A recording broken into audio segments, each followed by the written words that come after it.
తెలంగాణ రాష్ట్రంలో గ్రామ పంచాయతీ ఎన్నికలకు ఇవాళ నామినేషన్ మొదటి రోజు.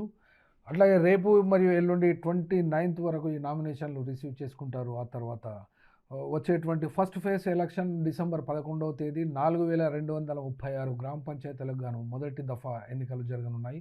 ఇవి 189 మండలాల్లో ఉండేటువంటి 189 మండలాల్లో ఉంది. అయితే ఇక్కడ ప్రధానంగా ఇవి పార్టీ బేసిస్గానైతే ఈ ఎన్నికలు జరగవు. వ్యక్తిగతమైనటువంటి పలుకుబడిగాను మరియు పార్టీ సింబల్స్గా ఎవరు పోటీ చేయనప్పటికీ ఎలక్షన్ కమిషన్ ఆ యొక్క పార్టీ సింబల్స్ ఆధారంగా ఎవరికి కూడా గుర్తులు కేటాయించినప్పటికీ కూడా ఇక్కడ ఎన్నికలకు సంబంధించి కాంగ్రెస్ పార్టీ ఫుల్ ఫ్లెడ్జ్లో మరియు ఫుల్ స్వింగ్ మరియు చాలా ఉత్సాహంగా మంత్రులు ఎమ్మెల్యేలు అందరూ కూడా ఉన్నట్టు కనబడుతుంది. ఎందుకంటే జూబ్లీహిల్స్ ఎన్నికల విజయం తర్వాత ఇప్పుడు రంగంలో ఎవరున్నారు వ్యక్తిగతంగానైనా రాజకీయంగానైనా అని కనుక చూసినట్లయితే ఈ యొక్క కేటీఆర్ ఫ్యామిలీలో కేసీఆర్ అయితే కంప్లీట్గా జూబ్లీహిల్స్ ఎన్నికకు దూరంగా ఉన్నారు. ఆ ప్రచారంలో ఎర్రవల్లికి ఫామ్ హౌస్కే పరిమితమైనందున హరీష్ రావు కూడా అంతంత మాత్రంగా వాళ్ళ కుటుంబంలో వాళ్ళ నాన్న జరిగిపోవడం వలన కూడా పార్టిసిపేట్ కావడం లేదు.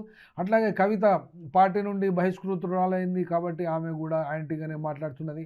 ఆమె భవిష్యత్తు కూడా ఎటు పోవాలో ఏమి చేయాలో కూడా పాలుపోక ప్రభుత్వంలో ఉన్నటువంటి స్కీమ్స్ను ప్రభుత్వాన్ని ఎండగట్టేటువంటి ప్రయత్నమే చేస్తుంది. కానీ ఎటు పడ్డా ఇప్పుడు మిగిలింది కేటీఆర్ మాత్రమే.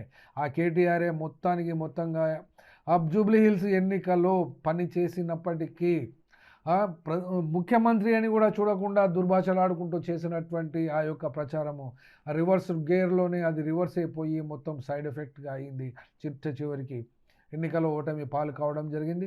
ఆ యొక్క చనిపోయినటువంటి ఎమ్మెల్యే యొక్క సానుభూతి కూడా ఆ జూబ్లీహిల్స్ ఎన్నికలో నిలబడ్డటువంటి ఆ ఎమ్మెల్యే మాజీ ఎమ్మెల్యే చనిపోయినటువంటి ఆ ఎమ్మెల్యే గారి యొక్క భార్యకు కూడా అవి దక్కకుండా అయింది. ఎందుకంటే నోరు పారేసుకోవడం వలన ప్రజల్లో పనిచేసుకోవడం అయితే కరెక్ట్గా ఉంటుంది.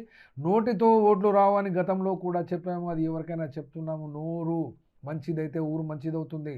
మంచితనంగా 10 సంవత్సరాలు పరిపాలించిన తర్వాత ప్రభుత్వము ఇప్పుడు 2 సంవత్సరాలు కావస్తుంది కూడా. ఇప్పుడు కాంగ్రెస్ ప్రభుత్వానికి కూడా ప్రశ్నించేటువంటి స్వరాలు బయలుదేరినవి ఆల్రెడీ. ఎందుకంటే 27% అన్నట్టు ఇక్కడ రిజర్వేషన్ 42%, ఇది 29కి వచ్చిందా 24కి వచ్చిందా అంటే అది ప్రభుత్వ పరంగా ఇంకా లెక్కల్లోకి అయితే పూర్తిగా రాలేదు. కాబట్టి అవి తేలవలసే ఉంది.